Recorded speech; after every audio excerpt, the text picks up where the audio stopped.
In this lesson, we are going to learn what a domain name is and help you to choose the domain name that is right for you. So the first question is, what is a domain name? And I have a little screenshot here of the corner of a web browser, and that little address that you see in the upper corner of the web browser, that is a domain name. So for this site, it is the weblaunch.com. For a company like Apple, it is apple.com. So your domain name is your address for your website. It is also the address for your email, but we're not going to be dealing with email in this course. This is really focused on getting your website up and running. So choosing a good domain name. Here are a couple rules that I like to follow when choosing a domain name. The first one is get a .com if you can. There are going to be a lot more available under .net or .org or .me or .info or lots of other things. It's a lot easier if you just do a .com. A lot of people assume that you have .com. So if you give them something else, they sometimes will just type in .com anyway. So you can lose some people. So my recommendation is to get a .com. It's just going to be a lot easier. Next is you want to find a domain that accurately describes your website. So really think about the last two questions of the initial three in the planning worksheet.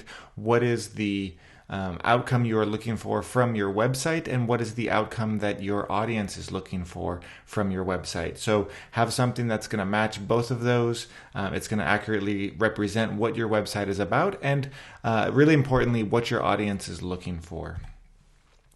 Do not use dashes, and there's going to be a couple things not to use, and I'll explain in a second. Do not use numbers unless absolutely necessary, and do not use confusing characters that could have or phrases or words that could have two different spellings, like for, the number for, or the word for, or to, the number to, or the word to, or any other variations of spelling to. And no odd spelling. So this is an odd spelling for windyroad.com. I replaced some letters. It sounds out, it works phonetically, but that's not actually how you spell windy road. And the point of all of these is you want something that somebody can spell if you just tell them it. So if you say my website is windyroad.com, you want them to be able to write it down without you having to explain your odd spelling or that it's the number two instead of the word to. So yeah, you want to be able to say your domain name and have somebody understand it and write it down without you offering any further explanation. So those are some of my recommendations for choosing a good domain name. Now the next part is the issue of using your own name as a domain name. Some of you know that SethLeonard.com is one of the domains, or the primary domain that I use. So I obviously think that is a good idea, or can be a good idea, to use your own name as your domain name. This can also be an exception to some of the spelling rules I have. If you have a name that people cannot necessarily spell right away, that doesn't mean you should not use your name as your domain name if it makes sense to do so.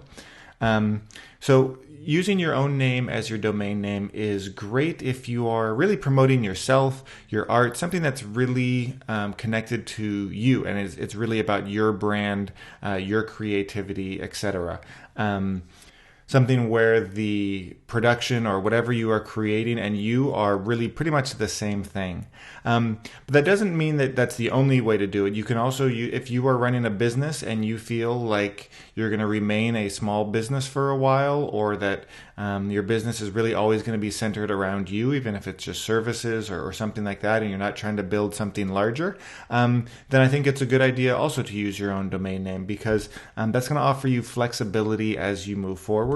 So you can start with one kind of aspect of your business or your services, and you can change that. You can change the title of your business, or the title of your website, or even the focus of your services or the focus of your website, and you can retain the same domain name. You're going to be at the same address. People can still find you, even if you're making changes to what you're offering. So especially early on, if you're not 100% sure kind of where you're going to go, or the route you're going to take, using your own name as a domain name can be a nice way to offer you some flexibility as you progress. And as I said, your address is going to remain the same no matter what you're doing and any changes you make. So Those are some rules and recommendations for selecting the domain name, as well as some thoughts on using your own name as a domain name.